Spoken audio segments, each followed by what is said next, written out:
তিন জায়গায় প্রয়োজনে মিথ্যা বলা যায়। এক নাম্বার, আপনার ওয়াইফকে খুশি করার জন্য, সে একটু এরকম না বলে একটু কৌশল করে বললে খুশি হবে, ওটা বলা যায়। দুই নাম্বার, জীবন মরণের ব্যাপার, যান বাঁচানোর জন্য একটু কৌশল করে ঘুরিয়ে বললেন, এটা জায়েজ। তিন নাম্বার, দুইজন ঝগড়া লাগছে তাদেরকে মিলিয়ে দেওয়ার জন্য কৌশল করে একটু মিথ্যা বলা, ঘুরিয়ে বলা যায়। দুইজনের মধ্যে দেখলেন যে সম্পর্ক খারাপ, একজনরে বললেন, ভাই সে তো ওই দিন আপনার ব্যাপারে অনেক প্রশংসা। কি আমার ব্যাপারে প্রশংসা? কি বললো? এই বললো আপনি নাকি এই করছেন ওই করছেন, অনেক প্রশংসা। লোকটার মন খুশি হয়ে যাবে তার ব্যাপারে, ঠিক কিনা?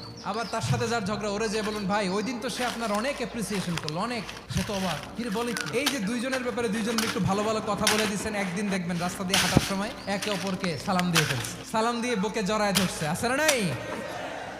আবার মিলমিশ হয়ে গেছে। এটা আমাদের স্বভাব হইলো, দুই প্রতিবেশী যদি একসাথে বসে একসাথে হাঁটে, দূর থেকে দেখলে আমাদের জলে, আছে না নাই? ঘটনা কি? এই দুইটার মধ্যে এত মিল কে? এই দুইটার মধ্যে গিরিঙ্গি লাগানো যায় কিভাবে? আল্লাহর কাছে তওবা করেন, এই মানসিকতার যেন আমরা না হয়, আমরা মিলিয়ে দিব।